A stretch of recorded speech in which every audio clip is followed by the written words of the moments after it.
துலாம் ராசி பொறுத்த வரைக்கும் இந்த ஆண்டு ஒரு 90% மேலே நல்ல பலன்கள் இருக்குது. ஒரு 10% தான் நெகட்டிவான பலன்கள் இருக்குது. ஸோ ராசிக்கு 11ஆம் இடத்தில் கேது பகவான் இருக்கிறார். ராசிக்கு 5ஆம் இடத்தில் ராகு பகவானும், மறைவு ஸ்தானம் என்று சொல்லக்கூடிய ரோகஸ்தானத்தில் சனி பகவான் இருக்கிறார். 9ஆம் இடத்தில் மே மாதம் வரை குரு பகவான் இருக்கிறார். மே மாதத்துக்கு பிறகு 10ஆம் இடத்திற்கு வருகிறார். ஸோ மே மாதம் வரைக்கும் ஒரு பாசிட்டிவான பலன்கள் நல்லா இருக்குது. ஸோ இந்த குரு பகவான் 9ஆம் இடத்தில் இருக்கும் பொழுது ஓடிப்போனவனுக்கு 9ல் குரு என்ற ஒரு பழமொழி இருக்கும். ஸோ அது பார்த்திங்கன்னா எவ்வளோ யாருக்கு ஆப்ட் ஆகுதுன்னா இந்த ஆண்டு துலாம் ராசிக்கு ஆப்ட் ஆகுது முதல் 4 மாதம். ஸோ அதனால் டிஎன்பிஎஸ்சி, நீட்டு, ரயில்வே போட்டித் தேர்வுகள் எல்லாத்துலேயும் வெற்றியடையக்கூடிய ராசி இந்த வருஷம் துலா ராசி. அருமையான ஒரு வாய்ப்பு. போட்டித் தேர்வுகள் எல்லாத்துலேயும் வெற்றி பெறுவீங்க. வீட்டு பக்கத்தில் ஏதாவது சைக்கிள் ரேஸில் போட்டி போட்டால் கூட நீங்கள் ஜெயிச்சிருவீங்க. ஸோ அந்த மாதிரி போட்டித் தேர்வுகளில் வெற்றி உண்டு.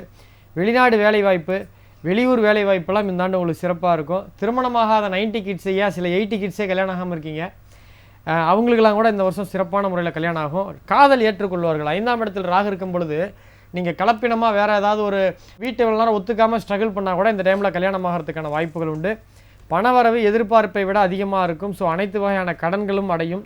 குழந்தை இல்லாத தம்பதிகளுக்கு 100% குழந்தை பாக்கியம் உண்டு. சார் 2 வருஷம் 3 வருஷம் கல்யாணம் ஆகிடுச்சு சார், குழந்தை இல்லைன்றவங்களோட இந்த வருஷம் முயற்சி பண்ணினா கல்யாணம் ஆகிடும். சில மருந்து மாத்திரைகள் மூலமாக ஐவிஎஃப் முறையில் கூட குழந்தை பிறக்கிறதுக்கான வாய்ப்புகள் உண்டு. குழந்தை கையில் இருக்கும். ஸோ கோர்ட்டு ப்ராப்ளம் இந்த வருஷம் எதாக இருந்ததுன்னா சால்வ் ஆகிடும். வேலை இல்லாத துலா ராசிக்காரர்களுக்கு நல்ல வேலை கிடைக்கும். இப்போ ஒரு ஏன்ற கம்பெனியில் வேலை செய்கிறீங்க, மாதம் 50,000 சம்பாதிக்கிறீங்க. அதோட காம்படிட்டர் கம்பெனி பீன்ற கம்பெனிலேருந்தே உங்களை அழைப்பாங்க. நீங்கள் ஒரு 10% 20% இன்க்ரிமெண்ட்டில் மாறுறதுக்கான வாய்ப்புகள் கிடைக்கும்.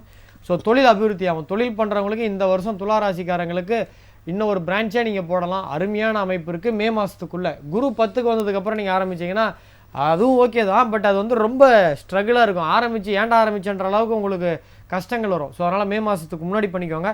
நெகட்டிவ்னு பார்த்தீங்கன்னா வேலையில் கொஞ்சம் சிக்கல் ஏற்படுறதுக்கான வாய்ப்புகள் உண்டு. குழந்தை உடல் ஆரோக்கியத்தில் கவனமாக இருக்கணும். கிராம்ப் பெயின் ஏற்படுறதுக்கான வாய்ப்புகள் உண்டு. நரம்பு சார்ந்த ப்ராப்ளம் வரதுக்கான வாய்ப்புகள் உண்டு. மூத்த சகோதரத்துவத்தோட வருத்தங்கள் ஏற்படுறதுக்கான வாய்ப்புகள் உண்டு.